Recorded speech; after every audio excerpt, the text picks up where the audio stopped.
یہ میں اپنی بات نہیں کر رہا ہوں. 2 کروڑ جب خاندانوں کی بات کریں گے تو 12 کروڑ عوام کی بات کرتے ہیں. یعنی اس ملک کے 60% شہری آج مجبور ہیں کہ وہ اپنے خرچات خود پورے نہیں کر سکتے اور حکومت سے رقم لے کر وہ یہ کوشش کریں گے کہ اپنی زندگی گزار سکیں. اس سے بڑی ناکامی شاید تاریخ میں کسی حکومت کی نہ ہوئی ہو. شاید ہمارے ملک میں ایسے حالات کبھی پیدا نہیں ہوئے کہ ملک کے 60% شہری آج حکومت کی مدد کے منتظر ہیں. اور وہ مدد کیا ہے؟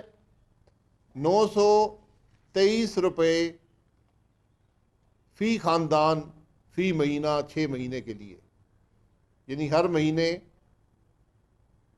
2 کروڑ خاندانوں کو 923 روپے ملیں گے.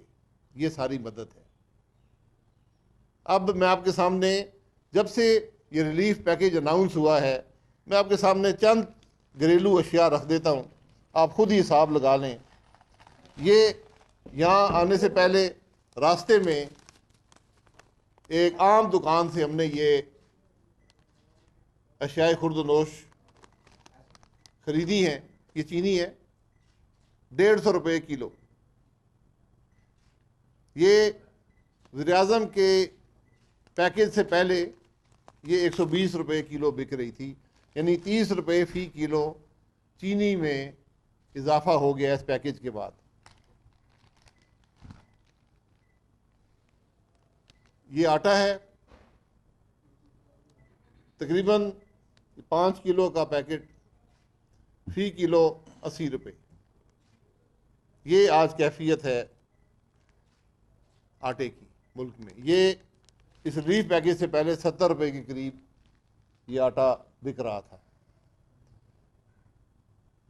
جو گھی ہے یہ 360 روپے فی لیٹر ہو گیا. یہ تقریباً 300 کچھ روپے ریلیف پیکیج سے پہلے تھا. یہ ان 3 دنوں کی بات میں کر رہا ہوں جب سے ریلیف پیکیج اناؤنس ہوا ہے. یہ پٹرول کا لیٹر ہے، یہ 9 روپے بڑھ چکا ہے جب سے ریلیف پیکیج اناؤنس ہوا ہے. یہ آج 146 روپے کے قریب فی لیٹر پٹرول بک رہا ہے. 8 روپے کچھ پیسے اضافہ کر دیا گیا ہے. یہ انڈے 180 روپے درجن پہ پہنچ گئے. یہ اس سے پہلے 120 روپے درجن پہ 120-130 روپے درجن پہ پہلی تاریخ کو بک رہے تھے. یہ آلو 1 کلو یہ 70 روپے سے زیادہ 72 روپے میں یہ کلو آلو ہم نے ابھی خریدے ہیں. اور یہ پیاز ہے جو اس دکان سے 50 روپے کلو ملا ہے، لیکن مجھے یہاں کے لوگوں نے بتایا کہ 62 روپے کلو یہ پیاز بک رہا ہے اس وقت ملک کے اندر. یہ آج ملک کے حالات ہیں. اور ہم نے یہ حساب لگایا ہے کہ صرف ان 3 دنوں میں یہ تمام اشیاء وہ ہیں جو ہر گھر استعمال کرتا ہے، امیر ہو، غریب ہو، تنخواہ دار ہو، کاروباری آدمی ہو، جو شخص بھی ہو، ان چیزوں کے بغیر زندگی گزارنا ممکن نہیں ہے. روزمرہ کی چیزیں ہیں، روزمرہ کی ضروریات ہیں.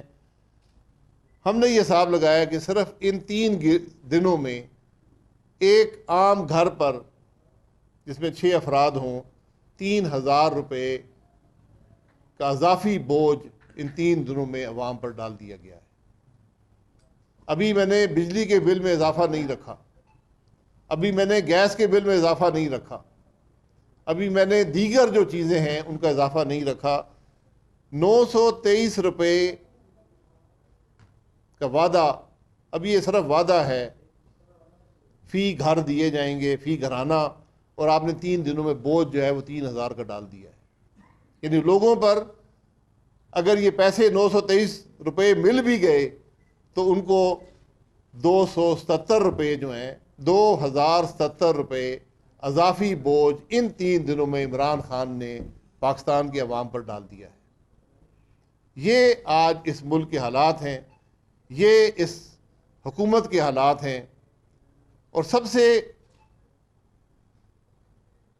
جو ایک تشویشناک بات ہے کہ ملک کا وزیر اعظم جھوٹ بولتا ہے، اس کے وزراء جھوٹ بولتے ہیں. ہمیں بجٹ میں دکھائیں کون سی یہ 120 ارب بجٹ کے کون سے حصے سے آئے گا؟ کیا آپ کی اضافی آمدنی ہے؟ آپ کہاں سے کاٹ کر یہ 120 ارب پورا کریں گے؟ یہ سب تماش بینی ہے، صرف ایک دھوکہ ہے عوام کو دینے کے لیے. اور جو اضافی ٹیکس لگ رہے ہیں وہ 923 روپے سے بہت زیادہ ہیں. یہ کیفیت، یہ سوچ آج حکمرانوں کی ہے، یہ ناکامی اس حکومت کی ہے. کوئی حل اس کا ہے؟ جہاں پر اس کے حل کی بات ہو سکتی ہے وہ ایوان مفلوج ہیں اور جان بوجھ کر مفلوج کیے گئے ہیں.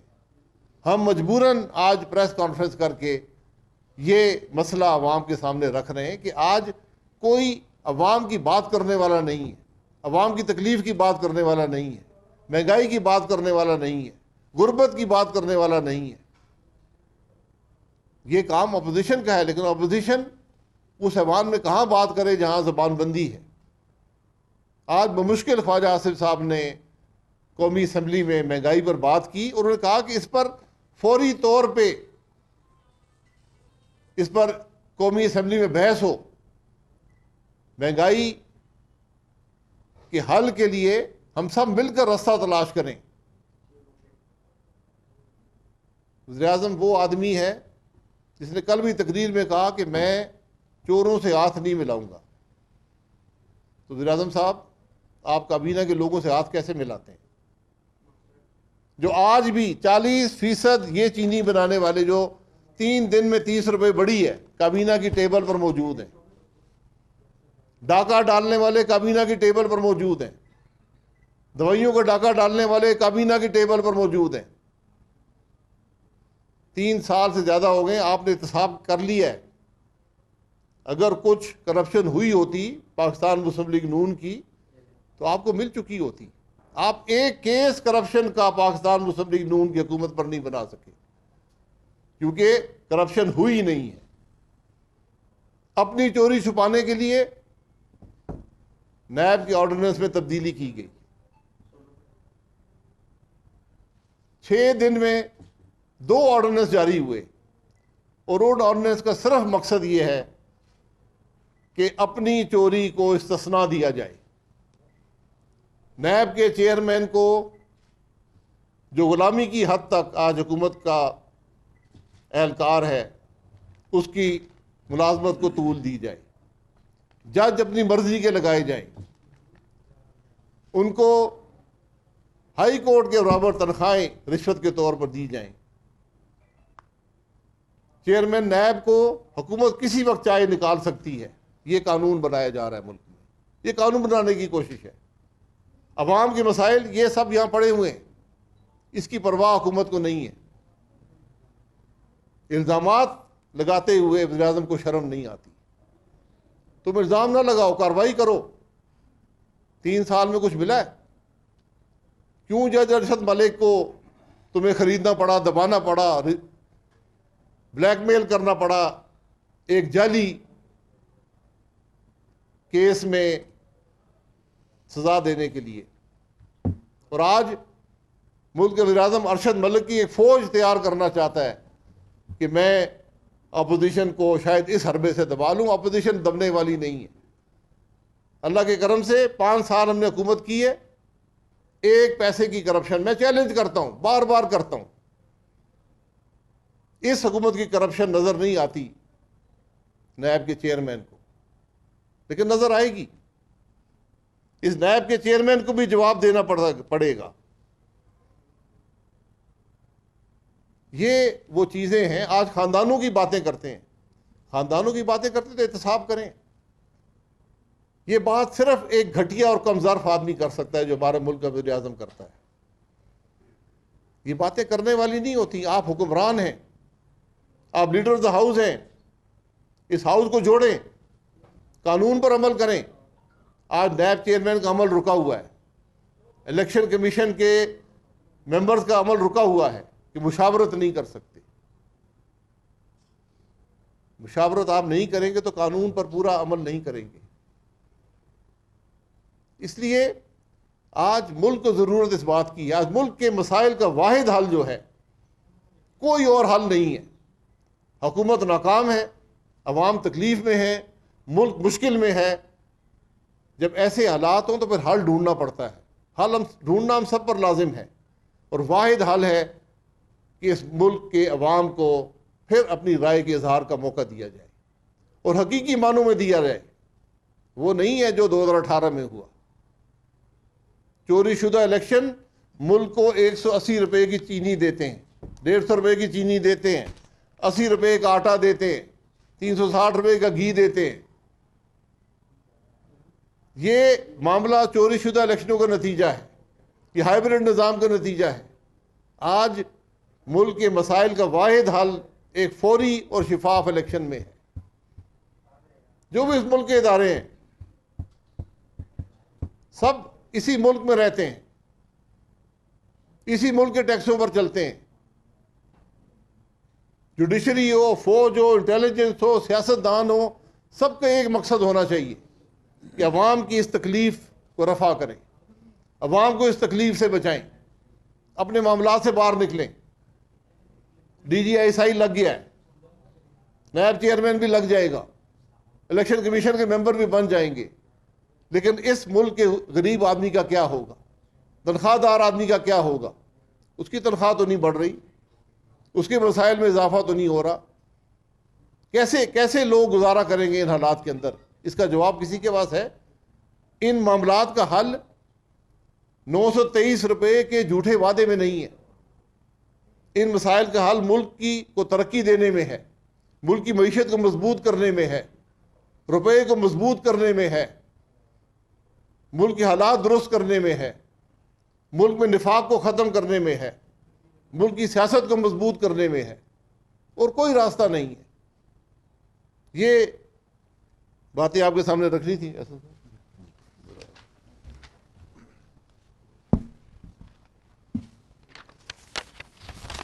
بسم اللہ الرحمن الرحیم. ابھی آپ کو شاہد صاحب نے بتایا کہ جو اس وقت ملک کے اندر مہنگائی ہے.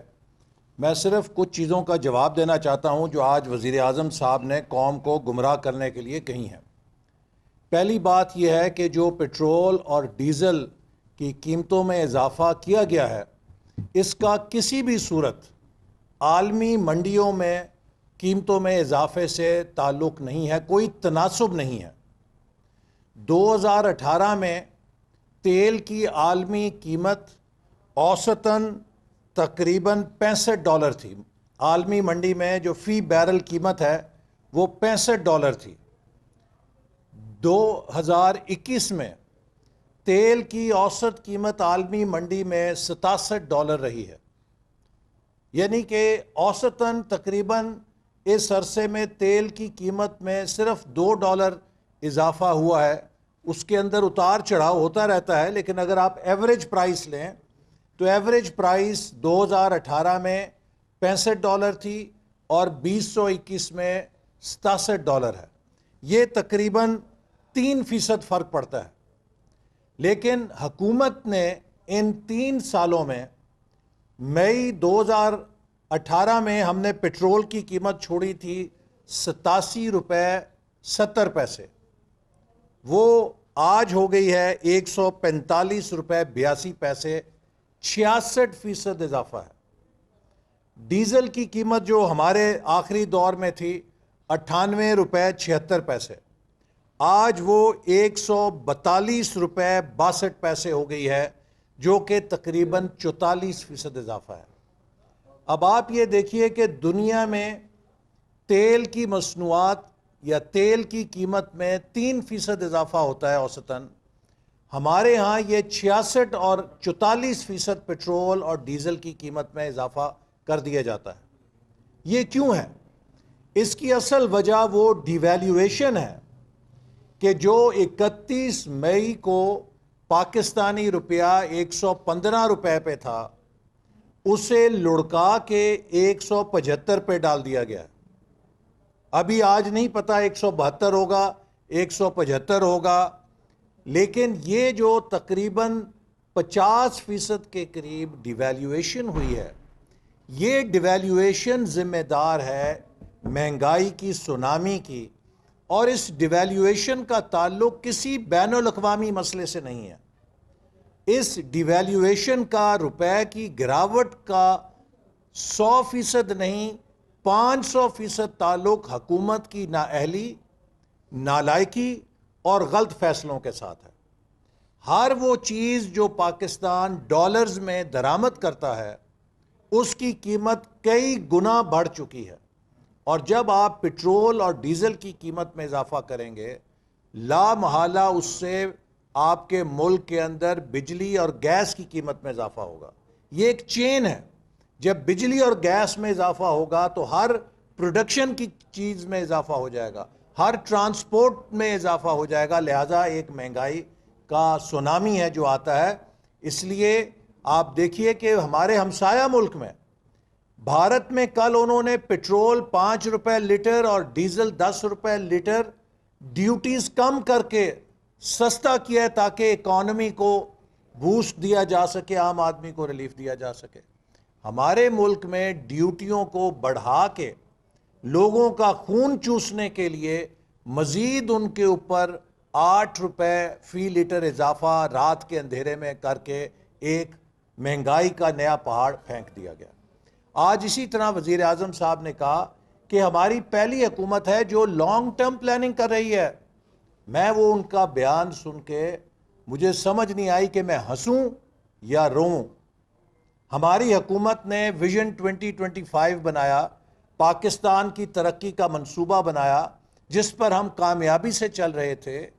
دنیا کہہ رہی تھی کہ اگر پاکستان اس رفتار سے چلا تو 2030 تک یہ ٹاپ 20 اکانومیز میں آ جائے گا. آپ نے 2018 میں اس سفر کو پنکچر کیا، ملک کو ترقی سے پستی کی طرف کریش کیا، اس کی گروتھ کو، اس کی ترقی کے سفر کو کریش لینڈ کیا. اور ہم آپ کو 12ویں 5 سالہ منصوبے کا فریم ورک تیار کر کے دے گئے تھے تاکہ جو بھی اگلی حکومت آئے 2018 سے 2023 کا 5 سالہ منصوبہ وہ تھوڑی بہت رد و بدل کر کے فوراً شروع کر دے عمل درآمد. آج 3 سال ہو گئے ہیں، 12واں 5 سالہ منصوبہ آپ منظور نہیں کر سکے، اسے فائنل نہیں کر سکے. 5 سالہ منصوبہ تو دور کی بات ہے، آپ کے پاس تو 5 دن کا پلان نہیں ہے پاکستان کیسے چلانا ہے. آپ کہتے ہیں ہم نے لانگ ٹرم پلاننگ کی ہے. کیا کی ہے؟ پھر آج وزیر اعظم صاحب نے ایک اور جھوٹ بولا. مجھے افسوس ہے کہ وزیر اعظم کے لیے جھوٹ کا لفظ استعمال کیا جائے، تھوڑی بے ادبی ہے، لیکن اس ڈھٹائی کے ساتھ وہ جھوٹ بولتے ہیں کہ اسے جھوٹ ہی کہنا پڑتا ہے، کوئی اور لفظ نہیں اس کے لیے مناسب ہوتا. کیا فرماتے ہیں کہ ہماری پہلی حکومت ہے کہ جو مستقبل کے لیے منصوبے بنا رہی ہے. ہم نے 3 ڈیم شروع کیے ہیں. جناب والا، آپ کو شاید یہ نہیں پتا کہ یہ مسلم لیگ نون کی حکومت تھی جس نے پاکستان کی تاریخ میں پہلی دفعہ صوبوں کے ساتھ اتفاق رائے کے ساتھ پہلی واٹر پالیسی بنائی. شاہد خاقان صاحب اس وقت وزیر اعظم تھے اور ہم نے پہلی دفعہ پورے صوبوں کے ساتھ، جس میں پرویز خٹک صاحب، مراد علی شاہ سب تھے، اور ان سے پاکستان کے جو لانگ ٹرم ہائیڈل پروجیکٹس ہیں ان کے لیے کنسنسس حاصل کیا. یہ مسلم لیگ نون کی حکومت تھی جس نے دیامیر بھاشا ڈیم پر حقیقی معنوں میں کام شروع کیا، اور ہمارے دور میں 120 ارب روپے خرچ کر کے اس کی زمین کی خریداری مکمل کی گئی، اور اب اس کی تعمیر کے لیے ہم ٹینڈر دے کر گئے تھے. تو دیامیر بھاشا ڈیم پر کام کا آغاز اس کی لینڈ ایکوزیشن سے ہوا جس پر 120 ارب روپے ہم نے خرچ کیا. آپ کے تو 3 سالوں میں دیامیر بھاشا ڈیم پہ آپ 29 ارب روپے ابھی نہیں خرچ کر سکے. ہم تو 120 ارب روپے اس کے اوپر اس منصوبے پہ خرچ کر کے گئے ہیں اور آپ کہتے ہیں کہ آپ نے شروع کیا ہے. 2014 میں ہماری حکومت نے ساؤتھ وزیرستان ڈیرہ اسماعیل خان کے قریب گوملزم ڈیم پر کام شروع کیا. اسی طرح مومن ڈیم جو ہے اس کی ڈیٹیلڈ انجینئرنگ ڈیزائن کے اوپر جس کا اب ٹینڈر ہوا ہے 2014 میں 1 ارب روپے کے منصوبے سے ہم نے اس کا ڈیٹیل ڈیزائن ایوارڈ کیا اور اس کو مکمل کروایا اپنی حکومت میں. اگر وہ ڈیٹیل